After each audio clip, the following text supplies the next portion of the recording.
Welcome to episode 7 of Booster Blitz Zendikar Rising Season. If you enjoy our videos, it would mean a lot to us if you like this video and subscribe. It really helps grow the channel.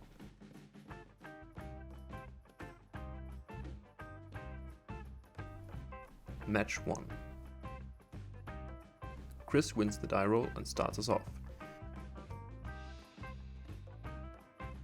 Chris' first pile contains Squad Commander, a 3/3 core warrior that creates a 1/1 white core warrior creature token for each creature in Chris' party.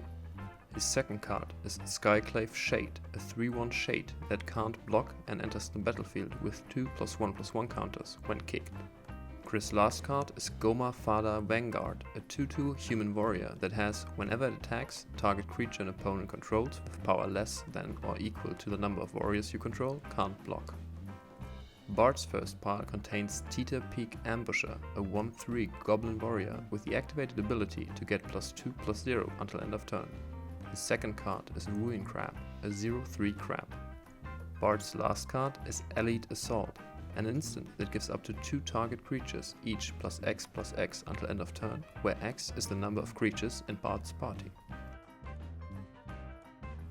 Chris casts Skyclave Shade Kicked, giving it 2+1/+1 counters, making it a 5/3. He then casts Squad Commander and creates a single 1/1 white core warrior creature token. Finally, he casts Goma Fada Vanguard. Then he passes. Bart casts Teeter Peak Ambusher, followed up by Ruin Crab. Then he passes. Chris attacks with Skyclave Shade, Squad Commander and Goma Fada Vanguard. On attack, the Vanguard triggers and Bart's Ruin Crab can't block.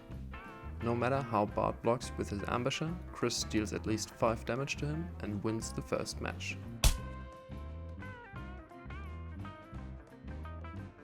Match 2. Chris' second pile contains Shatterskull Minotaur, a 5/4 Minotaur warrior with haste. His second card is Tazim Raptor, a 2/2 bird with flying. Chris' last card is Umara Mystic, a 1/3 merfolk wizard with flying. Bart's second pile contains Cliffhaven Sellsword, a 3/1 core warrior. His second card is Cliffhaven Kitesail, an equipment that gives the equipped creature flying.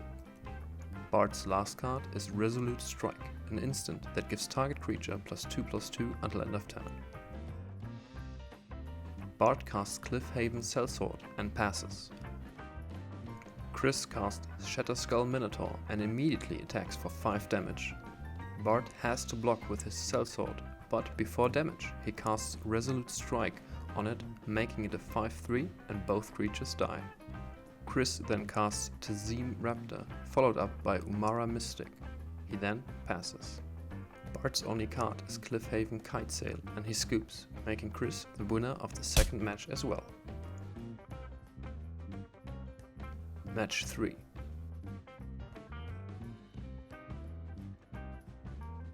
Chris' third pile contains Nissa's Zendikar, an aura that turns enchanted land into a 4/4 elemental creature with reach and haste and returns itself to his hand if the enchanted land dies. His second card is Vastwood Fortification, an instant that lets him put a +1/+1 counter on target creature and can also be played as a land. Chris' last card is a Swamp. Bart's third pile contains Guldra's Muglord, a 2/3 crocodile that lets him put a +1/+1 counter on another creature if it dies.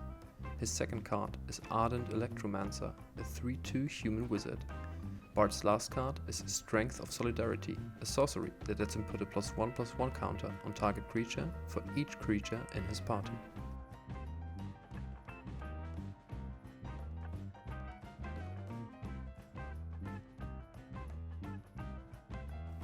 Bart casts Guldra's Muglord, followed up by Ardent Electromancer. Then he passes. Chris plays a Swamp, followed up by Nissa's Zendikar. He immediately attacks with a Swamp for 4 damage. Bart blocks with his Muglord, which dies and lets him put a +1/+1 counter on the Electromancer, making it a 4/3. Chris then passes. Bart casts Strength of Solidarity on the Electromancer, making it a 5/4. He then attacks for 5 damage and wins the third match. Match 4.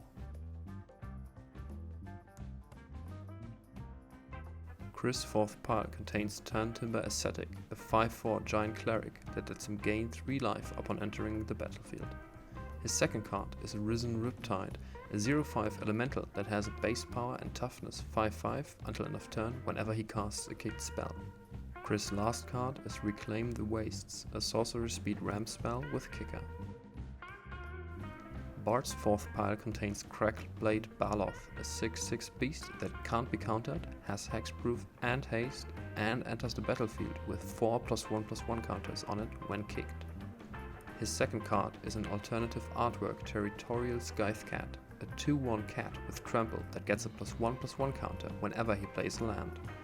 Bart's last card is Tree of Tales, an artifact land which was originally printed in Mirrodin. Chris casts Risen Riptide. He then casts Turn Timber Ascetic, gaining 3 life. Chris passes.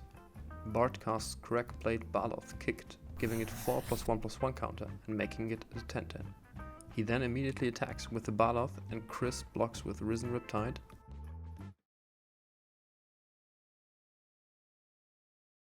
which dies.